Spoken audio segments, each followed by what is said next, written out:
법대로 합시다! 네, 알아두면 쓸데많은 법률 이야기 준비했습니다. 오늘도 저희 더 로이어와 함께 하시면서 알찬 법률 정보들 가득가득 얻어가시기 바랍니다. 자, 첫 번째 사건 바로 열어보도록 할 텐데요. 여름이 지나고 이맘때쯤이 되면 이 분쟁이 많이 발생을 한다고 합니다. 어떤 분쟁인지 화면으로 확인해 보시죠. 물은 새는데 아무도 책임을 안 진다면 대체 어쩌란 말이고. 아 진짜.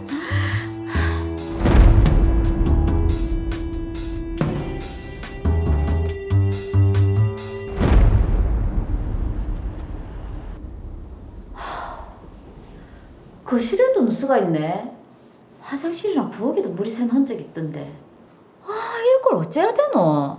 저 정도면- 누수 신경 많이 쓰이는데. 저 정도면 심각한데요. 네. 저기 305호인데요. 거실이랑 화장실 부엌 천장에 누수가 좀 있었어요. 누수요?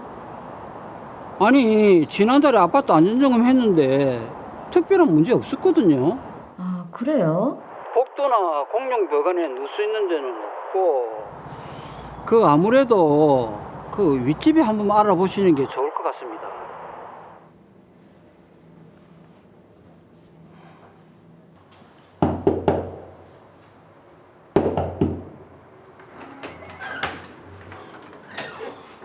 누구시죠? 저 아랫집에 사는 사람인데요. 저희 집 천장에 누수 흔적이 있는데 혹시 집에 물 새는 데 있지 않으세요? 저희 집 뭐 물 새는 데 없는데요. 아 그래요? 그래도 한번 봐주시면. 아 없어요. 너무 퉁명스러운데요. 도배까지 새로 했는데 새벽지에도 물이 스며드네. 아이고. 곰팡이도 피고 물자국도 군데군데 있고.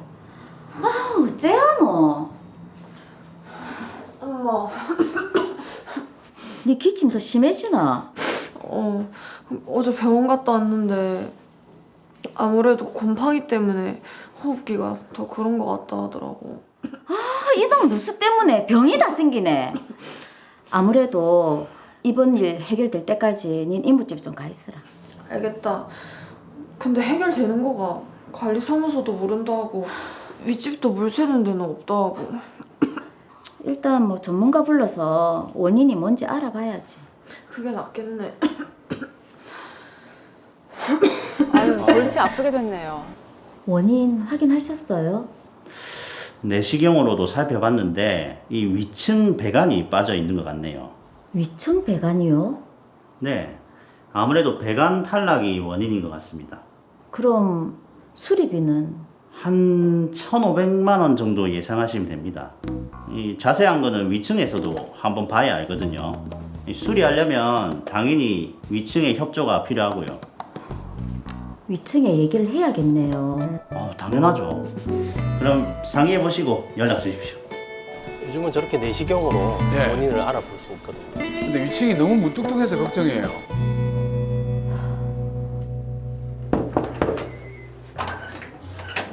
네, 관리소장입니다.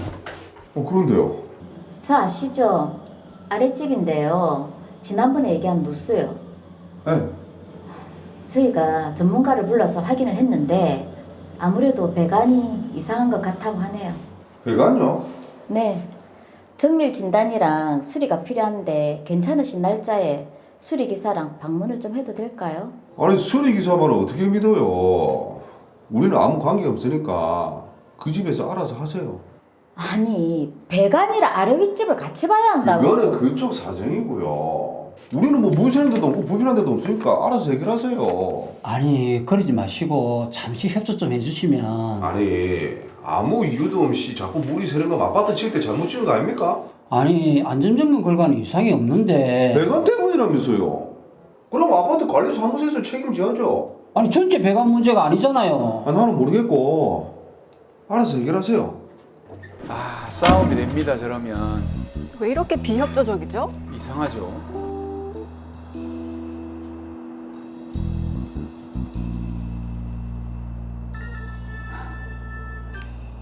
또 비 오나? 천장이며 벽이며 비는 계속 새고 애는 기침을 달고 살고. 진짜 어찌하노?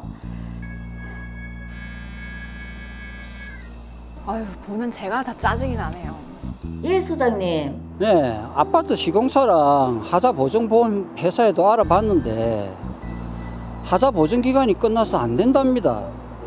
원인도 정확하게 알 수 없고. 안 된다, 안 된다. 안 된다는 말만 반복이네요. 우리 집은 계속 물이 새는데 도대체 어떻게 해야 합니까? 아이고 참, 저도 이제 뭐 어쩔 수가 없네요. 죄송합니다. 물은 새는데 대체 방법이 어딨단 말이고? 저기가 원인이다. 저기.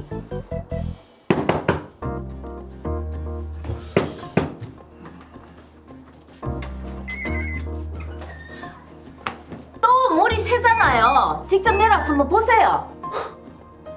아니 내가 왜요? 몇 달째 지금 물이 샌다고 하는데 맨날 모른다 하면 우리를 어떻게 살라는 겁니까? 아니 우리 집이 원인이란 증거도 없잖아요. 왜? 한 번이라도 내려와서 보고 그런 소리 하세요. 예? 내가 왜 가봐야 되는데요? 뭐라고요? 아이고, 이게 좀 싸움이 되는 것 같은데요? 경찰까지 왔습니다. 아유.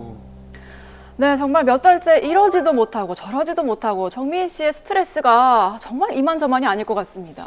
그렇습니다. 예. 사실 이게 누수 문제 같은 경우에는 누구에게나 발생할 수 있는 문제이기 때문에 이번 사연을 좀 더 한 번 더 챙겨봐야 될 것 같습니다. 먼저 사건 정리부터 해보죠.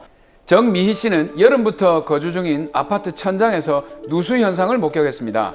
안방에서 시작된 누수는 시간이 지나면서 집 전체로 퍼졌죠. 그래서 아파트 관리사무소에 일단 신고를 했지만 관리소장은 특별한 문제가 없다고 했습니다. 전문업자의 진단 결과 위층의 배관 탈락을 원인으로 지목했고 위층의 협조 아래 정밀 진단과 수리를 해야 한다고 말을 했습니다. 그래서 위층에 방문을 해서 누수 문제를 상의했지만 위층에 거주하는 최현우 씨는 누수 문제는 모른다. 우리 집에 와서 정밀 진단을 하는 것도 안 된다라며 불쾌감을 표시했습니다. 네. 오히려 아파트가 잘못 지어진 것이라는 얘기를 했고 이를 들은 주민대표회의에서는 아파트 시공건설사와 하자보증보험회사에도 연락을 해봤지만 기간이 지나서 안 된다라는 답변을 들었습니다. 비가 많이 내린 어느 날 누수 때문에 화가 난 정미희 씨는 위층을 찾아가 심한 언쟁을 벌였고 위층 최현우 씨의 신고로 경찰이 출동해 주거 침입죄로 조사를 받게 됐습니다. 네, 저도 지금 생각을 해보니까 저희 집도 이번 여름에 누수가 생겨서 화장실에 수리를 그래요? 했거든요. 근데 사실 따지고 보면 누수는 심심치 않게 일어나잖아요. 맞습니다. 예. 올해 특히 이 누수 사건의 의뢰가 급격히 증가했는데요. 아, 그래요? 가만히 돌이켜 보면 올 한 해 비가 내린 날이 많았거든요. 예, 예. 아마 그것이 원인이 아닌가 합니다. 실제로 누수의 원인은 건물이 노후했다든지, 외벽 균열, 방수층이 파손되었다든지, 오수, 우수, 하수관 등 각종 배관의 이상, 사용상의 하자 등 매우 다양합니다. 네. 심지어 최근에 지어진 건물이라도 누수가 발생하는 경우가 있습니다. 실제로 누수 피해자들은 극심한 정신적 고통과 스트레스에 시달리고 있습니다. 예.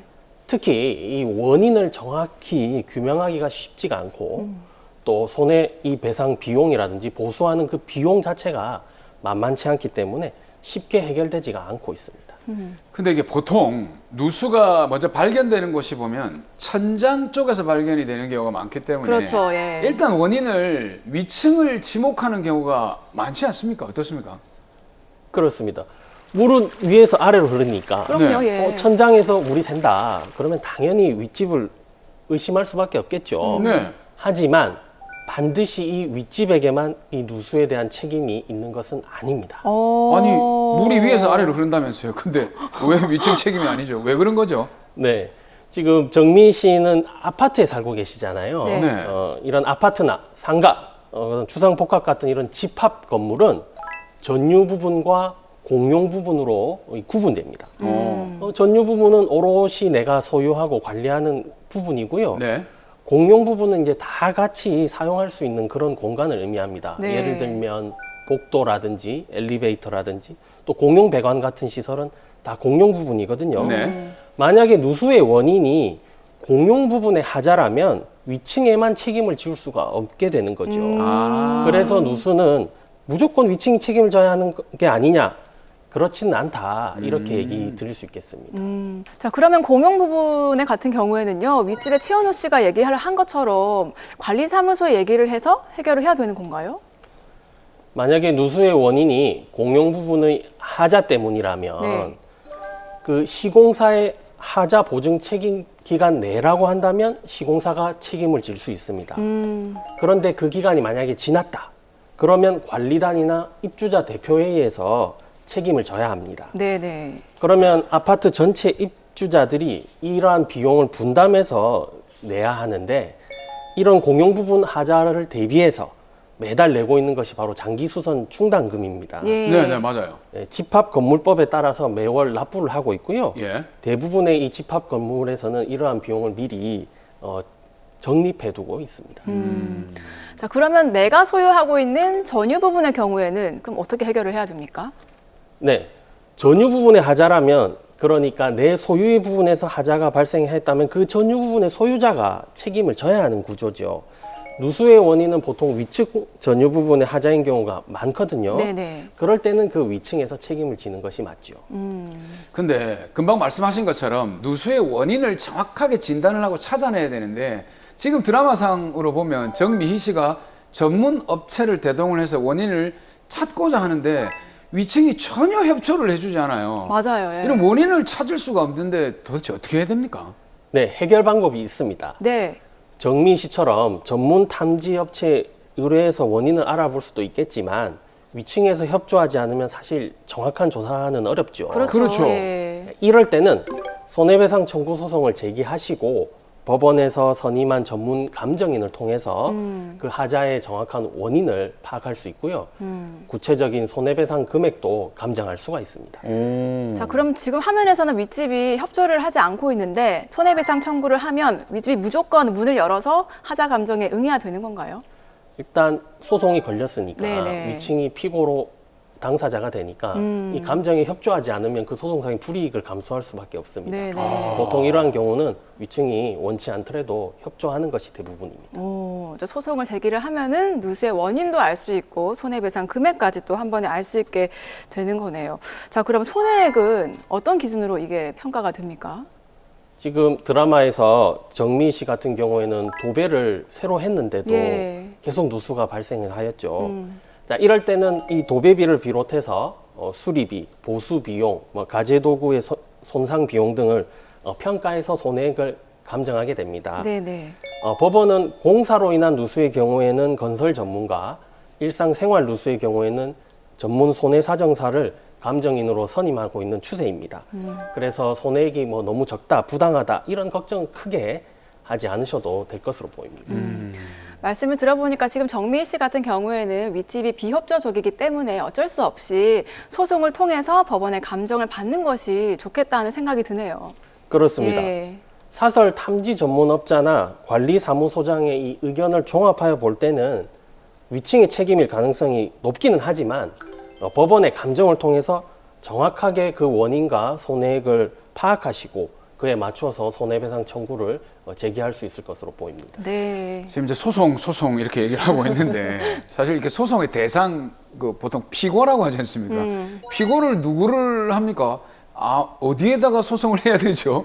네, 이 드라마의 경우에는 위층의 책임일 가능성이 높아 보여요. 네. 하지만 위층의 책임이 아닐 수도 있겠지요. 네. 위층 최현우 씨나 관리단 입주자 대표회의를 다 대상으로 피고를 삼을 수 있고요. 정확하게 원인을 알 수 없다면 위층과 입주자 대표회의 둘 다 피고로 삼는 것도 가능합니다. 자, 오늘 누수 얘기 나왔으니까 좀 몇 가지 짚고 넘어가면 좋을 것 같습니다. 요즘에 주위에 보면 또 이사하는 분들도 꽤 많던데 만약에 최근에 아파트를 이제 매수를 하고 입주를 했는데 누수가 발견이 됐다. 이러면은 어떻게 해야 됩니까? 네, 아파트를 샀는데 내가 알지 못한 어떤 누수가 발견됐다. 예. 네. 굉장히 또 당황스러운 일이죠. 그렇죠. 만약에 이 매도인이 누수가 있다는 사실, 그런 하자를 숨기고 이 매수인에게 이 아파트를 매도했다면 그 매매 계약에 따른 담보 책임을 지게 됩니다. 그렇다면 매수인이 그 매매 계약을 해지하거나 손해배상을 청구할 수도 있습니다. 이 계약의 해제는 계약의 목적을 달성할 수 없을 정도의 중대한 하자인 경우에 네. 인정이 될 수 있고 대부분의 경우에는 손해배상 청구로 해결이 됩니다. 그런데 여기서 중요한 포인트가 하나 있습니다. 잠깐만요. 포인트는 좀 적어야 되니까 자, 준비를 하고 자, 일단 얘기해 주시죠. 예, 첫 번째는 이 누수하자는 매매 계약 당시에 존재해야 한다는 겁니다. 예. 사고 팔 때는 아무 문제가 없었는데 나중에 누수가 발생했다면 그거는 이제 매도인한테 책임을 묻기가 어렵겠죠. 그렇겠죠. 예. 그렇죠. 그래서 매매 계약 체결 당시에 누수가 존재했어야 하고요. 네. 두 번째는 이 기간을 꼭 기억해 두셔야 합니다. 네. 매수인이 누수하자를 안 날로부터 이 6개월 이내에 계약 해제 또는 손해배상을 청구할 수 있습니다. 자, 매수인이 누수를 알았다면 안날로부터 6개월 이내에 계약을 해제하거나 손해배상 청구권을 행사해야 한다. 이걸 꼭 좀 알아둬야겠네요. 네. 네, 실제로 제가 누수 관련 소송을 이렇게 진행하다 보면 매매 계약 당시가 아니라 누수는 이렇게 뒤늦게 발견되는 경우가 많거든요. 그래서 이 계약 당시부터 이러한 누수가 원래부터 있었다는 것을 입증하는 것이 사실 쉽지 않습니다. 그렇겠죠. 예. 물론 부동산 중개인을 통해서 중개를 하는 경우에도 이 중개 대상물 확인서에 누수나 균열 등 하자 여부를 체크하게 돼 있는데요. 통상 문제 없음으로 기재하고 그냥 넘어가는 경우가 많거든요. 그렇죠. 따라서 이 부동산, 특히 아파트를 매수할 때는 반드시 매매 계약 당시에 직접 목적물을 확인하시고 사진 등으로 증거를 꼼꼼하게 남겨두실 필요가 있습니다. 근데 만약에 매매가 아니라 세입자가 사용 중에 누수를 발견했다. 이럴 경우는 어떻게 대처해야 되죠? 네, 그런 경우는 이제 임대차의 문제인데요. 임대인은 임대차 목적물에 대한 수선 의무를 부담하게 돼 있습니다. 민법 제623조에 따르면 대부분의 경우에는 임대인이 책임지고 이 누수 문제를 임차인에게 해결해 줘야 합니다. 네. 다만 임차인이 이용상 잘못했거나 임차인에게 과실이 있다면 그 임차인 스스로에게 그 책임이 돌아갈 수도 있습니다. 네. 이게 참 누수를 맞닥뜨리게 되면 골치가 아프고 화면 보신 것처럼 아랫집 윗집 감정 싸움으로까지 번지게 맞아요. 되는데 오늘 정말 또 좋은 내용 알려주신 것 같습니다. 자, 마지막으로 그럼 의뢰인 정민 씨를 위해서 해결책 제시해 주시죠. 네, 우리 정민 씨께서 누수 문제로 정말 스트레스와 고민이 많으실 것 같은데요. 이 정도라면 결국 법적으로 해결할 수밖에 없을 것 같습니다. 걱정하지 마시고 손해배상 청구 소송을 진행하셔야 될 것으로 보이고요. 이때 꼭 하나 기억해 두셔야 할 점이 있습니다. 이 누수 손해배상 소송을 제기할 때 어떤 팁이라고 할 수 있겠는데요. 네네. 사실 위층에서 책임을 지거나 입주자 대표에서 책임을 지는 구조가 되다 보니 우리가 적의 적은 나의 동지라고 하지 않습니까? 예. 네. 양쪽을 다 적으로 삼기보다는 만약에 이게 전유 부분의 하자로 보인다면 입주자 대표회의를 내 편으로 좀 끌어들일 필요가 있는 거죠. 그러면 입주자 대표회의에서 협조를 해줄 수가 있거든요. 네네. 예를 들어서 관리사무소에서 어떤 조사를 같이 한다든지 확인서를 받는다든지 이런 조치를 취하시면 좋을 것 같고요. 반대로 공용 부분의 하자인 것처럼 보인다라고 한다면 오히려 위층에 협조를 받아서, 왜냐하면 위층에서는 그렇죠, 예. 공용 부분의 하자가 되면 책임을 면할 수가 있으니까 예. 같이 공동으로 조사를 하고 같이 대응하는 것도 좋은 방법인 것으로 보입니다. 그래서 양측을 모두 적으로 돌리시는 것보다는 상황에 따라 내 편을 만들어 두고 소송을 준비하신다면 더 좋은 결과를 얻을 수 있을 것 같습니다.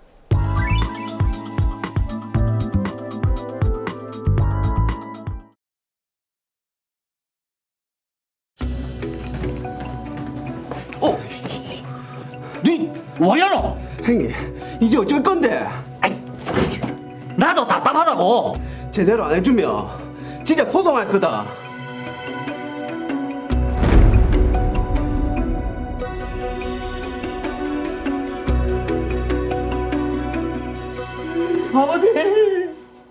아버지, 아버지, 뭐라도 말이라도 엄마한테 해주고 가세요. 아버지. 꼭 좋은 데 가셔서 엄마 손잡고 놀러 다니고 그러세요. 아버지. 김성호 씨 10월 25일 낮 1시 30분 사망하셨습니다.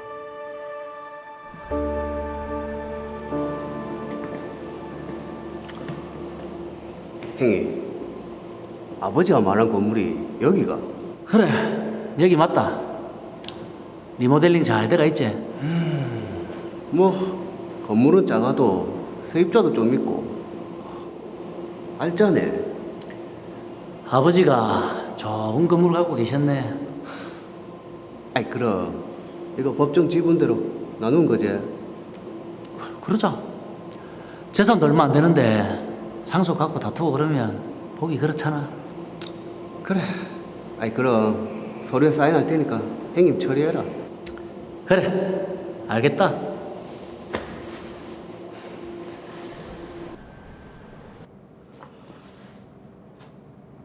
형님 건물 임대 수익은 언제 나눠줄 건데? 조금만 기다려봐라. 뭐 맨날 기다리라고 1년이 다 돼 간다. 수익이 나야 나눠주지. 아니 공인중개사가 한 3천 될 거라던데 수익이 안 난다고? 매달 건물 관리비도 나간다 아이가. 그리고 건물에 하자가 있는 것도 내가 다 관리해주고 있고. 그래도 한 달에 3천이면 수익이 조금은 남을 거 아이가? 나도 건물 지분이 있는데 당연히 수익을 나눠줘야지. 안 주는 게 아니고 나눌 게 없어서 못 준다니까. 그럼 임대 수익 어떻게 관리되고 있는지 서류 보내봐라. 약간 분란의 조짐이 보이는데요. 아주버님이 서류 보냈더나? 아니 깜깜무소식이다. 계속 그렇게 머리 아플 바에는 그냥 건물을 파는 게 낫지 않을까? 형님이랑 공동 소유로 돼 있어서 내 혼자 안 팔아질 건데. 아주버님한테 얘기해봐라. 수익도 많이 안 난다고 하시니까. 그럴까?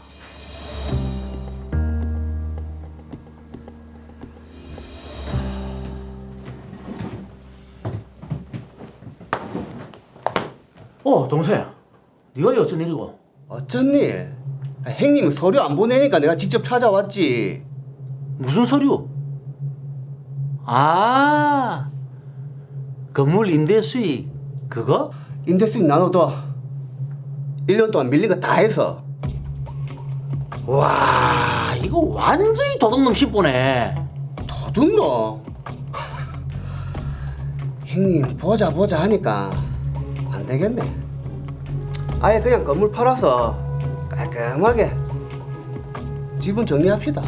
그건 안 되지. 왜 안 되는데? 수익도 이미 안 나고 있다는데 그냥 깔끔하게 정리합시다. 건물 파는 건 안 된다. 왜 안 되는데? 형님 혼자서 임대 수익 다 차지하려고 그런 거 아이가? 형님 속내가 그거였구나. 근데 마음대로는 안 될걸? 내가 부당이득 반환 청구 소송할 거다. 그리고 이 건물도 팔 거다. 건물도 팔고 소송하겠다고? 참. 그래, 네 마음대로 한번 해봐라.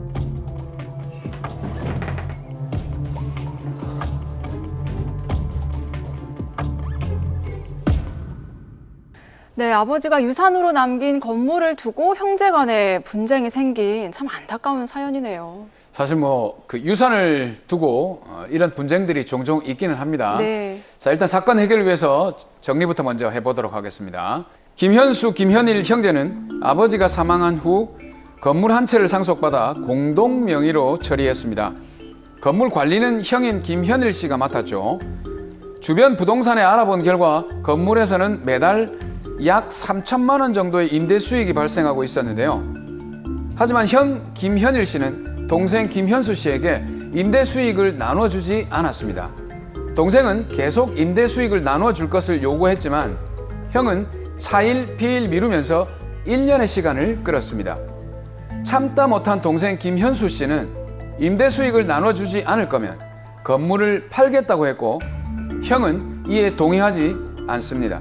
형의 속내를 확인한 동생 현수 씨는 결국 부당이득 반환 소송을 진행하겠다며 공동명의 건물에 대한 권리를 주장하고 있는데요.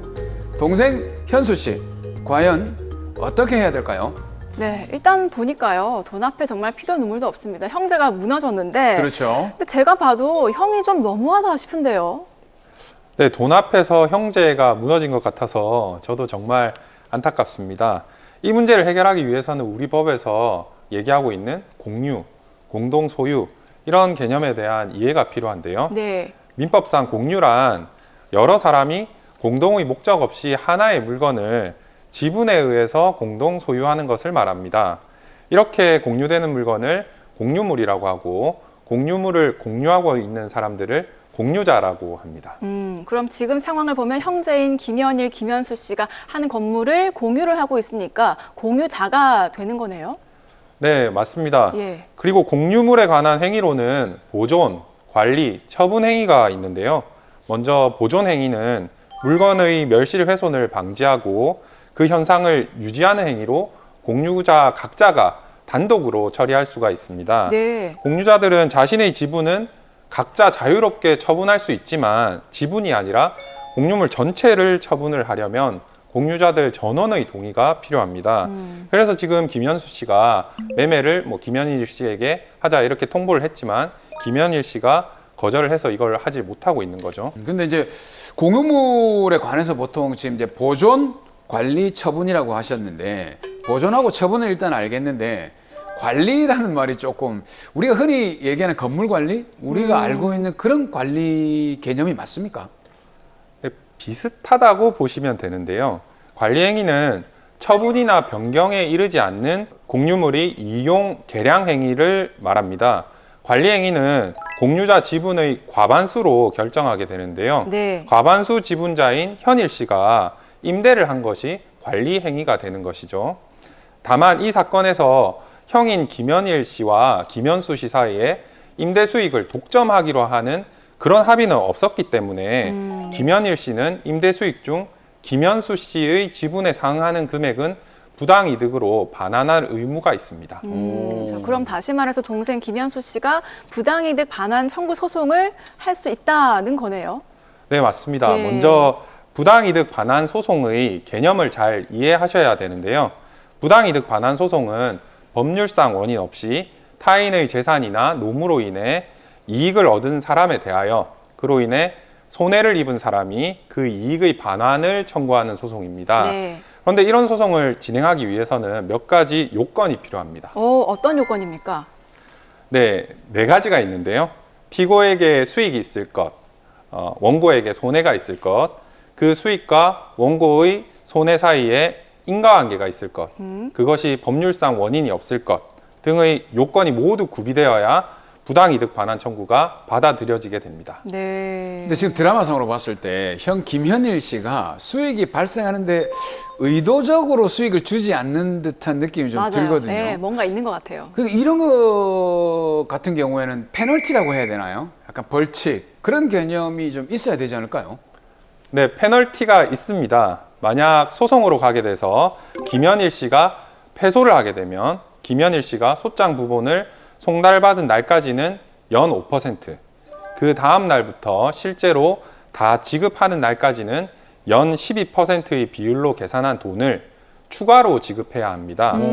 그리고 김현수 씨가 소송 과정에서 지출한 변호사 비용 등 소송 비용 등도 별도로 추가로 지급해야 합니다. 네, 동생 현수 씨가 보상을 받을 수 있다고 하니까 정말 다행인데 그런데 이 소송을 진행할 때 좀 주의할 점이 있다면서요? 네, 이 사건은 아버지 김성호 씨가 돌아가신 지 1년 정도밖에 되지 않아서 특별히 문제가 되지 않겠지만 부당이득 반환 청구권이 발생하고 10년이 지나면 소멸시효라는 게 완성이 되어서 네. 부당이득 반환 청구를 할 수가 없게 됩니다. 그리고 판결에서 승소하는 것과 실제로 돈을 지급받는 것이 별개라는 것을 이제 생각을 하셔야 되는데요. 네. 예를 들어서 김현수 씨가 김현일 씨를 상대로 소를 제기해서 피고는 원고에게 5천만 원을 지급하라 이런 판결을 받는다고 하더라도 김현수 씨 계좌로 그 판결금인 5천만 원이 저절로 지급된다거나 하는 것은 아닙니다. 판결을 했으면 그에 따라 이행을 해야 되는데 그러면 또 다른 좀 조치가 필요할 것 같은데요?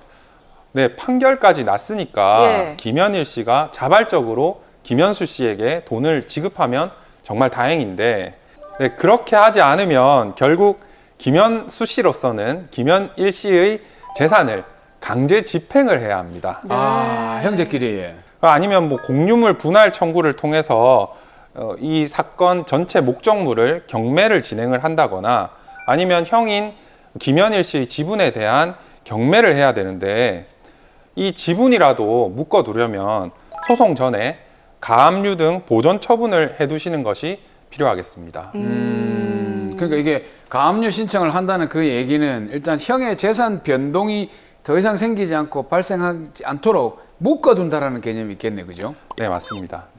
자, 그렇다면 지금 김현수 씨는 부당이득 반환 청구 소송에서 그 금액을 어느 정도를 청구할 수 있겠습니까? 네, 이 사건 같은 경우에 한 달에 그 수익이 3천만 원씩 발생한다고 하면 형 김현일 씨의 지분이 2분의 1, 동생 김현수 씨의 지분이 2분의 1이기 때문에 네. 매월 1,500만 원 상당의 금액을 김현수 씨가 청구할 수가 있겠습니다. 다만 한 가지 주의하셔야 할 점은 월세가 따로 없는 소위 전세의 경우라면 김현일 씨가 전세 보증금으로 가령 1억 원을 받았다고 해서 5천만 원을 김현수 씨에게 주어야 하는 것은 아닙니다. 왜냐하면 전세 기간이 끝나면 보증금 같은 거는 반환을 해줘야 하는 돈이잖아요. 네네. 이런 경우에는 그 보증금의 이자 상당액, 그 이자 상당액 중에 김현수 씨의 지분에 상당하는 만큼을 부당이득으로 반환 청구할 수 있을 것입니다. 자, 그러면 공동 소유를 할 때 이것만은 주의해라 한다면 어떤 게 있을까요? 네, 공유물의 경우에는 아까 말씀드린 것처럼 단독 소유인 물건과 많은 차이점이 있고 법률 관계도 복잡해질 수 있거든요. 공유물에 관해서 어떤 행위를 하시기 전에 그런 행위가 나중에 법률적으로 문제될 여지는 없는지 법률 전문가에게 조언을 받으시는 것이 좋을 것으로 보입니다. 자, 마지막으로 우리 김현수 씨 어떻게 하면 좋을지 다시 한번 정리를 해볼까요? 동생 김현수 씨가 형인 김현일 씨를 상대로 부당이득 반환 청구 소송을 하게 되면 승소할 가능성이 높아 보이기는 합니다. 하지만 형제 간에 이렇게 소송까지 하는 것은 그 자체로 피곤하고 안타까운 일이기 때문에 먼저 김현수 씨가 김현일 씨에게 법적으로 형이 그렇게 수익을 가져가는 건 안 된다고 잘 이야기를 해보시고 그래도 정말 협의가 안 된다면 부당이득 반환 청구 소송을 진행해 보시는 것이 맞겠습니다.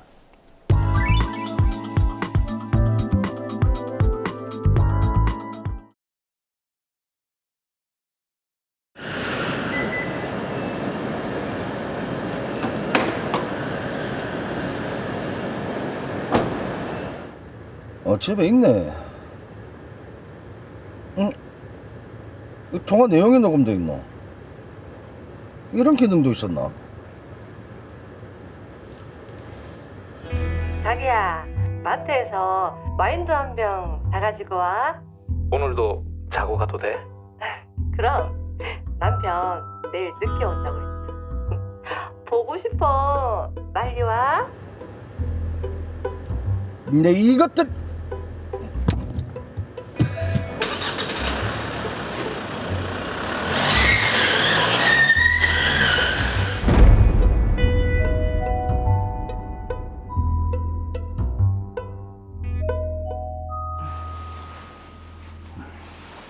여보, 나 오늘부터 요가 다닌다.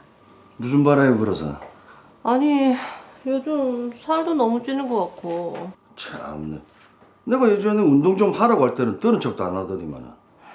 그래서 한다 안 하나? 왜? 하지 말까?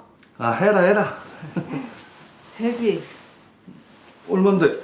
한 달에 15만 원인데 3개월 끊으면 5만 원 할인해준단다. 그래서 40만 원. 알겠다. 내 출근해가지고 바로 붙여줄게. 다녀와요. 그래. 여보. 쫄다 웃기고. 여보. 이 아직도 안 들어왔나? 전화도 안 받더만은. 니 지금 들어오는 기가? 시간이 몇 시인데? 요가 같이 다니는 친구들이랑 수다 좀 떨다 보니 그렇게 됐네. 아니 무슨 밤 11시가 다 돼간다. 정신이 있나 없나? 이야기하다 보면 그럴 수 있지. 내 먼저 씻을게. 뭔가 굉장히 바빠 보이시는데요. 그렇죠.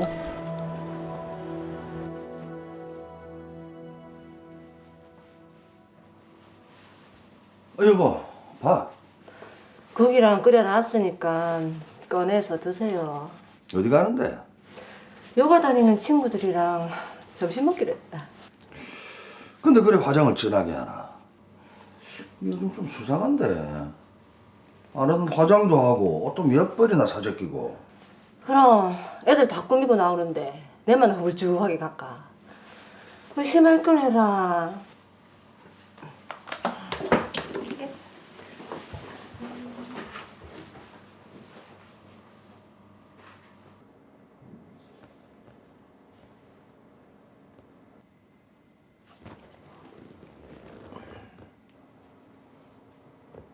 아직까지 집에 안 들어오셨나 봐요. 그러네요. 여보세요? 여보세요? 여보세요? 오늘 너무 즐거웠어요. 다음 주 주말에는 뭐 할까? 상황 보고. 아, 뭔가요 이거? 무슨 상황이죠?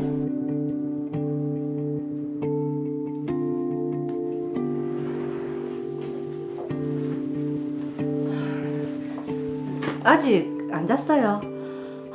아줌마들 모이면 시간 가는 줄 모른다니까. 아줌마? 늦게 들어와서 화났나? 이 요즘 뭐하고 댕기노? 바람 피나? 남자하고 이야기하던데. 아니 그게 요가 회원 중에 남자가 한 명 있다. 절대 둘이 만난 게 아니고 다 같이 점심 먹고 놀다가 집에 가까워서 데려다 준 거다. 저 말을 믿어야 되나요? 그걸 지금 내보고 믿으라고. 진짜라니까? 그럼 네 전화기에 위치 추적 어플 좀 깔자. 뭐? 와, 찔리나? 그래 깔아라. 돈 더.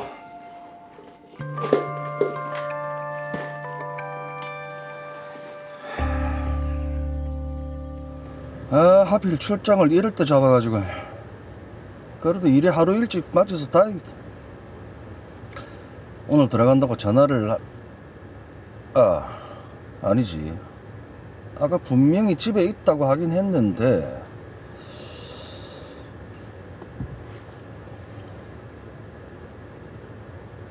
집에 있네.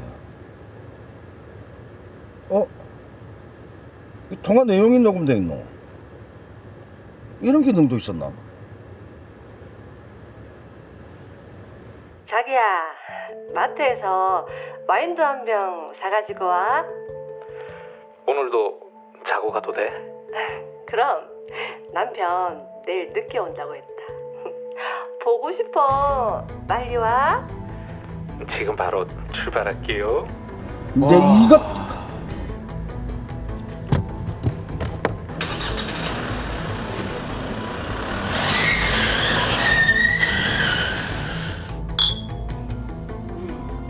너희들 잘 걸린다. 여보, 그게 얘기도 어디 여자가 없어서 가정에 있는 여자를 꼬셔. 이거 놓고 이야기하시죠.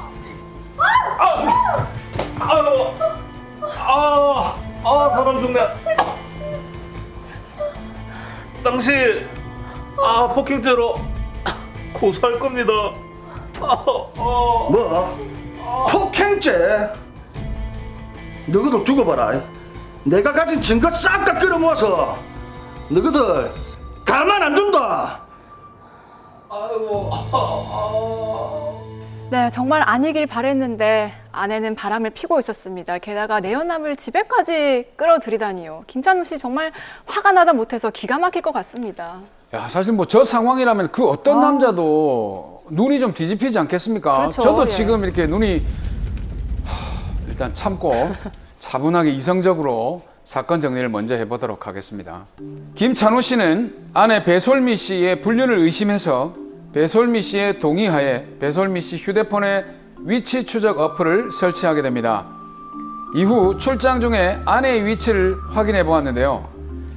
그러다가 해당 어플의 자동 녹음 기능을 발견하게 됐고 거기에는 아내 배솔미 씨와 내연남 박현수 씨의 통화 내용이 녹음되어 있었습니다. 아내가 집으로 내연남 박현수 씨를 부른 사실을 알게 되고 현장을 급습합니다. 두 사람의 모습을 보고 화를 참지 못한 남편 김찬우 씨는 내연남 박현수 씨에게 폭행을 가하고 마는데요. 이에 내연남 박현수 씨가 뭘 잘했다고 김찬우 씨를 폭행죄로 고소를 하겠답니다. 자, 일단 폭력을 쓴 건 명백히 잘못을 한 일이지만 내연남 박현수 씨도 참 뻔뻔한 사람 같습니다. 문지영 변호사님, 어떻게 보셨습니까? 네, 아내의 불륜 현장을 직접 목격을 했으니 이 얼마나 화가 나고 어이가 없으시겠습니까? 그러니까요. 그 심정을 충분히 이해는 하지만 남편이 현장을 급습했을 때 그 대처가 조금 아쉽습니다. 아무래도 감정적인 대처는 이후에 형사사건에 연루가 되어서 상간자에 대한 손해배상 소송이나 이혼 소송에 있어서 불리한 지위에 놓이게 되는데요. 불륜 사실을 알게 되었을 때 아무래도 너 죽고 나 죽자 그런 심정이 드시겠지만 이를 꼭 참으시고 불륜에 대한 증거를 잘 수집하는 것이 중요합니다. 자, 이성적으로 불륜 증거를 수집하라. 머리로는 알고 있지만 그렇죠. 행동으로는 이게 잘 안 된단 말입니다. 맞습니다. 네. 하지만 이 증거 수집은 정말 중요한 부분이고 저희가 늘 강조하는 부분인데 배우자의 불륜 증거를 수집하는 게 이게 참 쉽지가 않을 것 같아요. 그렇죠. 사실 이게 그 불륜의 상대방 그 서로는 굉장히 숨기려고 애를 쓰기 때문에 찾기도 힘들고 그럼요. 예. 거기에다가 또 불법적으로 증거 수집을 하면 또 처벌의 대상이 되니까 뭐 어떻게 해야 될지 굉장히 좀 난감한 상황이거든요. 변호사님 어떻게 해야 될까요? 네, 그렇습니다. 통상 민사나 가사 소송에 있어서는 자유심증주의라고 해서 판결의 기초가 되는 사실을 인정할 때에는 그 증거의 증명력을 법관의 자유로운 판단에 맡기도록 하고 있는데요. 그렇기 때문에 불법적으로 수집된 증거라고 하더라도 증거의 증거 능력이 인정되는 경우가 많았습니다. 네. 하지만 반대로 생각해보면 이는 판단에 따라서는 증거 능력이 부정될 수도 있다는 것이고 최근에는 증거 능력이 부정된 판례도 나온 사실이 있습니다. 그래서 제가 오늘 이 시간 불륜의 증거를 수집할 때 어디서부터 어디까지가 합법인지 이에 대해서 잘 설명해 드리도록 하겠습니다. 네, 좋습니다. 자, 의뢰인 김찬우 씨뿐만이 아니고요. 지금 배우자가 불륜을 저질러서 고통을 받고 계시다 하는 분들 지금부터 집중을 해서 한번 잘 살펴보시기 바랍니다. 자, 먼저 의뢰인 김찬우 씨는 아내 휴대폰에 지금 위치 추적 어플을 깔았잖아요. 이건 동의하에 깔았으니까 어플 녹음 내용도 당연히 이게 증거가 되지 않겠습니까? 많은 분들이 그렇게 생각을 하실 것 같은데요. 네. 하지만 안타깝게도 사안에서의 김찬우 씨의 경우에는 불법적으로 수집한 증거에 해당할 수 있습니다. 이게 동의를 받았는데 왜 그렇게 되나요? 아내가 위치 추적 어플의 설치에는 동의를 했지만 자동 녹음 기능에는 동의를 했다고 볼 수 없기 때문인데요. 네. 만약 아내가 동의를 했다고 보더라도 대화의 상대방인 상간남의 동의가 있었다고 볼 수 없기 때문에 이는 불법 감청에 해당하는 것이죠. 이렇게 구체적인 사실관계에 따라서 판단이 달라질 수 있기 때문에 반드시 전문가의 조력을 받으실 필요가 있습니다. 위치 추적 어플 설치에는 동의를 했지만 자동 녹음 기능에는 동의를 하지 않았기 때문에 불법 감청이다 이런 말씀이신데 상당히 좀 구별하기가 어렵고 또 애매합니다. 자, 그래서 저희가요 미리 불륜 증거 수집에 대한 궁금한 점들을 또 뽑아봤지 않습니까? 그렇습니다. 예. 불륜 증거 수집의 위법과 합법 사이 그것이 궁금하다. 그런데 말입니다. 첫 번째 궁금증입니다. 예. 보통 배우자의 행동이 수상하게 되면 먼저 휴대폰이나 이메일을 보게 되는데 요걸 이렇게 몰래 봐서 수집한 증거 요거는 어떻습니까? 변호사님. 다들 짐작하실 것 같은데요. 몰래 보는 경우에는 증거 능력이 부정될 수 있습니다. 비밀번호를 몰래 알아내서 휴대폰이나 이메일의 내용을 확인하시거나 혹은 사설기관 등에 의뢰를 해서 비밀번호를 강제로 푸른 다음에 대화의 내용을 복사하시는 경우가 종종 있는데요. 이런 것들은 모두 정보통신망법 위반에 해당하기 때문에 불법적으로 수집되었다고 판단될 수 있습니다. 자, 그러면은 법을 위법하지 않는 선에서 이메일이나 휴대폰에서 증거를 좀 찾겠다라고 한다면은 어떤 게 있을까요?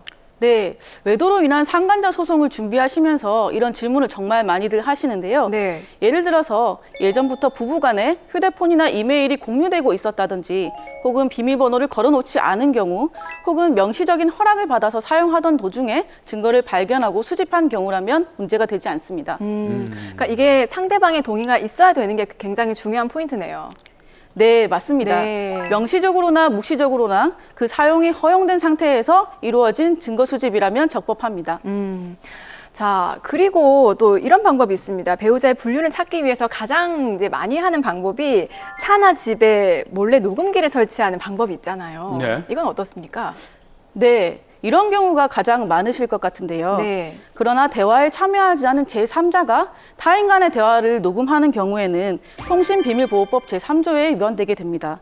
그리고 이는 벌금형이 없기 때문에 유죄로 판단될 경우 징역형이 선고될 수 있습니다. 하지만 나와 상대방 간의 대화를 녹음하는 것은 아무 문제가 되지 않는데요.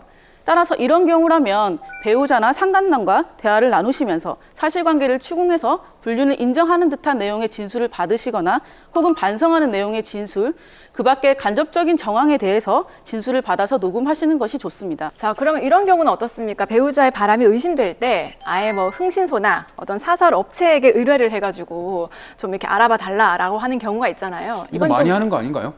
이건 좀 합법적인 일입니까? 네, 이런 경우도 굉장히 많으신데요. 흥신소나 사설업체를 통한 녹음이나 촬영의 경우에도 불법행위에 해당하기 때문에 이를 의뢰한 당사자 역시 불법행위의 교사범에 해당하게 됩니다. 따라서 이런 경우도 증거 능력이 부정될 수 있습니다. 아, 안 되는 게 많네요. 와, 우리가 알고 있었던 것 중에서 안 되는 게 굉장히 많은 것 같은데, 그러면 이렇게 미행을 해서 현장에 나왔을 때 사진을 찍는다, 요거는 괜찮습니까? 네, 불륜을 의심해서 당사자를 미행하거나 자주 가는 곳에 잠복해 있다가 이를 직접 촬영하시는 것은 위법행위로 판단되지 않습니다. 네. 하지만 카메라나 녹음기, 도청기, 위치 추적기 이런 것들을 몰래 설치하는 경우에는 모두 위법행위로 판단될 수 있습니다. 아니, 그럼 지금 안 되는 게 너무 많은데 네. 그럼 불륜 증거를 좀 합법적으로 찾는 방법이 있을까요? 일단 첫 번째로는 차량에 블랙박스를 활용하는 것입니다. 네. 일단 블랙박스의 영상이나 녹음 파일이 적법하게 수집된 증거에 해당하고 불륜을 위한 이동이나 차량 내 통화 등을 통해서 불륜을 입증할 수 있기 때문에 아주 효과적인 증거에 해당합니다. 다만 이런 경우에는 상대방이 주기적으로 블랙박스의 메모리 카드를 지울 수 있기 때문에 반드시 사전에 확인하실 필요가 있습니다. 또 한 가지 방법이 더 있는데요. 네, 빨리 좀 알려주세요. 너무 궁금한데요, 지금. 네, 내비게이션에서 의심스러운 목적지가 있었는지를 확인해 보는 것입니다. 목적지. 맞아요. 상대방이 자주 방문하는 장소가 아닌 굉장히 새로운 곳이 목적지로 찍혀 있거나 네. 혹은 숙박업소나 펜션 등을 방문했던 기록이 남아있다면 이를 활용해서 불륜을 입증할 수 있습니다. 네.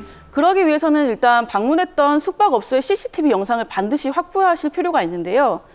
CCTV 자료가 통상 보관 기간이 굉장히 짧기 때문에 방문한 숙박업소의 주소를 확인하셨다면 가급적이면 굉장히 빠르게 증거 보존 신청을 해서 CCTV 영상을 확보하실 필요가 있습니다. 그리고 간접적으로도 불륜을 입증할 수 있는 방법이 있는데요. 아니, 그러면 직접적인 영상 말고 간접적인 게 있다는 말이죠? 네, 그렇습니다. 이것은 바로 상대방의 지출 내역을 확인하는 것입니다. 카드 사용 내역을 통해서 지출했던 장소와 내역을 확인하실 경우에는 불륜을 입증하실 수가 있습니다. 다시 말해서 해당 장소를 방문했던 기록과 해당 장소에서 지출했던 카드 내역을 통해서 불륜을 발뺌하지 못하도록 하는 것인데요. 네. 여기에 더해서 차량 블랙박스 영상이나 내비게이션 목적지 등 추가적인 자료를 함께 활용하실 경우에는 불륜을 거의 완벽하게 입증할 수 있다고 하겠습니다. 네. 그렇기 때문에 배우자의 불륜이 의심된다라는 생각이 드실 때는 배우자의 영수증을 꼭 확보해 두실 필요가 있습니다. 말씀을 듣다 보니까 증거를 찾다가 두통이 생길 것 같아요. 아, 그러니까 안 되는 것도 많지만 많고, 예, 그래도 되는 게 있으니까 그거 위주로 좀 네. 이렇게 잘 챙겨봐야 될 것 같아요. 자, 그런데 여기서 만약에 그럼 영수증까지 폐기를 해서 확보를 하지 못한다고 하면은 어떻게 해야 됩니까? 그런 경우라고 하더라도 너무 걱정하실 필요는 없는데요. 만약 사전에 이런 자료를 확보하지 못한 경우라면 추후에 소송을 진행하시면서 금융거래정보 제출 명령 신청을 통해서 해당 내역을 확보하실 수가 있습니다. 네. 또 덧붙이자면 최근 들어서는 숙박 어플을 사용하시는 분이 굉장히 많으신데요. 네. 숙박 어플에 숙박 예약 기록을 확인할 수가 있습니다. 그래서 이 기록을 사실 조회를 신청을 해서 확보를 하신다면 추가적으로 불륜을 입증할 수가 있습니다. 그리고 마지막으로 한 가지 더 팁을 드리자면 최근 많은 분들이 SNS를 사용하고 계시죠? 그렇죠. 예. 네. 만약 배우자와 상간자의 SNS 계정을 확인할 수 있다면 이를 반드시 확인해 볼 필요가 있는데요. 보통 같은 시기나 같은 장소에 사진을 올리시거나 혹은 문구 등을 통해서 감정을 표현하시거나 이런 방식으로 SNS를 통해서 관계를 드러내는 경우가 종종 있기 때문인데요. 네. 이렇게 배우자가 아닌 이성과 부적절한 대화와 신체 접촉, 연락을 주고받은 간접적인 정황들이 SNS를 통해서 확인이 된다면 이것만으로는 다소 조금 부족하더라도 다른 간접적인 정황들을 더해서 불륜을 입증할 수가 있습니다. 야, 사실 이제 믿었던 배우자의 불륜 사실을 알게 되면 이성적으로 해야지 이렇게 생각을 하면서도 결국 감정이 앞서서 네, 맞아요. 예. 좀 사고가 일어나는 경우도 있거든요. 근데 그런 현장을 봤을 때 과연 어떻게 대처하는 게 가장 현명할까요? 네, 배우자의 외도를 처음 알게 된다면 사실 저라도 누구라도 냉정하게 대처하기는 어려우실 것 같은데요. 또한 감정적으로 대응하시면 처음에는 속이 후련하실 수도 있습니다. 그렇죠. 하지만 이후에 불법적인 증거 수집이나 상간자에 대한 불법적인 대응으로 인해서 형사 책임과 나아가서는 민사 손해배상 책임을 져야 하고요. 최악의 경우에는 위자료 청구 소송에서 패소할 가능성도 있다는 점을 반드시 고려하셔야 합니다. 네. 따라서 최대한 감정을 추스리시고 전문가의 조력을 받아서 전략적으로 증거를 수집하신 이후에 소송을 진행하실 필요가 있습니다. 네. 증거 수집 방법을 또 얘기해 주셨는데 반대로 불륜의 흔적은 어디에든 남는다. 그렇게도 될 수 있을 것 같아요. 예. 그러네요. 자, 마지막으로 의뢰인 김찬우 씨를 위한 솔루션 부탁드립니다. 네. 김찬우 씨의 경우에는 현재 수집한 증거의 증거 능력이 부정될 가능성도 있습니다.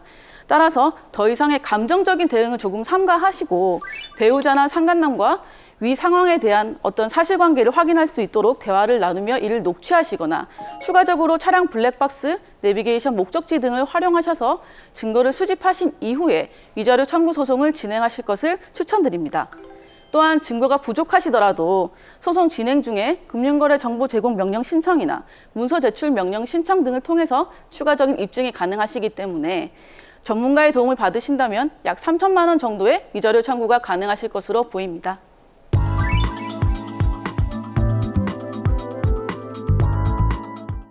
네, 오늘도 다양한 사연을 통해서 우리 생활 속의 법적 분쟁들 속 시원하게 해결을 해봤습니다. 저희 더 로이어와 함께 하시면요, 법에 대한 궁금증은 물론이고요, 여러 가지 소송이나 분쟁 그리고 해결 방법까지 알려드리니까요. 토요일 아침 9시 10분 놓치지 마시고 함께 해주시기 바랍니다. 그리고 카카오톡 채널 더 로이어에서도요, 방송 내용 확인하실 수 있으니까요, 조금 더 편하게 저희와 함께 해주시기 바랍니다. 네, 오늘 저희가 준비한 소식은 여기까지고요. 저희는 다음 시간에 더 재미있고 명쾌한 법 이야기로 찾아뵙도록 하겠습니다. 법대로 합시다!